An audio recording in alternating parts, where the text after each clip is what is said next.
Hello, नमस्कार. आज आपण पाहणार आहोत फायबरयुक्त भरपूर मिनरल्स आणि विटॅमिन्स असलेली गवारीच्या शेंगांची भाजी. चला तर पाहूया याची रेसिपी. प्रथम एका टोपामध्ये आपल्याला 1 पळी तेल घ्यायचं आहे. त्यानंतर त्यामध्ये थोडीशी मोहरी, त्याचबरोबर त्याच्यामध्ये थोडंसं जिरं पण टाकायचं आहे. त्यानंतर त्याच्यामध्ये बारीक किंवा ओबडधोबड चिरलेला कांदा असेल तरी पण चालेल. 1 कांदा मी चिरून टाकलेला आहे त्याच्यामध्ये. कांदा थोडासा तेलावर परतून घ्यायचा आहे. त्यानंतर मी कांद्यामध्ये थोडीशी हळद घालून घेत आहे.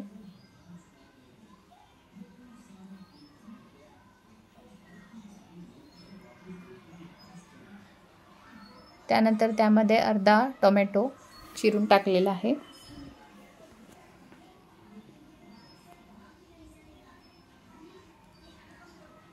आता हा कांदा आणि टोमॅटो तेलावर छान परतून घेऊन त्याच्यामध्ये चवीप्रमाणे मीठ घालायचं आहे.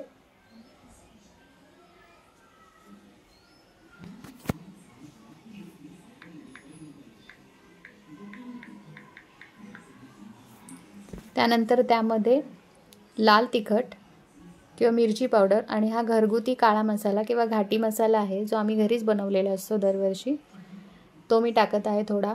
अगदी थोडाच टाकला कारण आमचा घरचा घरगुती मसाला खूपच जास्त तिखट आहे, त्यामुळे मी चवीप्रमाणेच त्यामध्ये तो ॲड केलेला आहे. त्यानंतर हे सर्व मसाले तेलामध्ये छान परतून घेऊन त्यामध्ये गवारीच्या शेंगा मोडून त्याचे बारीक बारीक तुकडे करून अशा पद्धतीने त्या तेलामध्ये टाकायचे आहेत. आणि ही आमची घरची गवार आहे. आमच्या शेतामध्ये आम्ही गवारीची काही रोपं लावली होती, त्याचीच ही गवार आहे. एकदम गावरान आणि एकदम देशी अशी गवार आहे आणि चवीला सुद्धा एकदम मस्त. गवारी पण छान तेलावर परतून घेतल्यानंतर त्यामध्ये शेंगदाण्याचं कूट 2 चमचे मी ॲड केलेला आहे.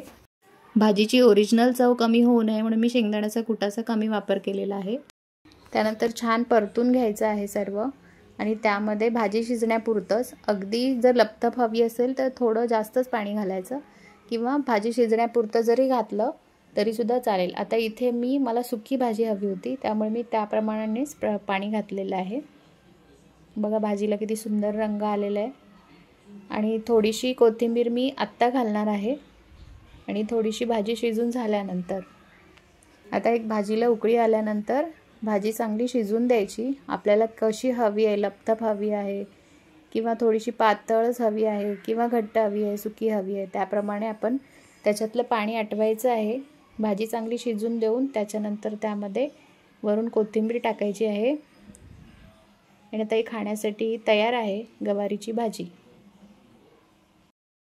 तुम्हाला माहिती आहे का गवारीची भाजी खाल्ल्याने काय काय फायदे होतात आपल्याला?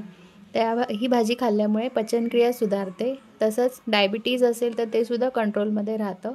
आपलं कोलेस्ट्रॉल कमी राहायला सुद्धा ही भाजी मदत करते.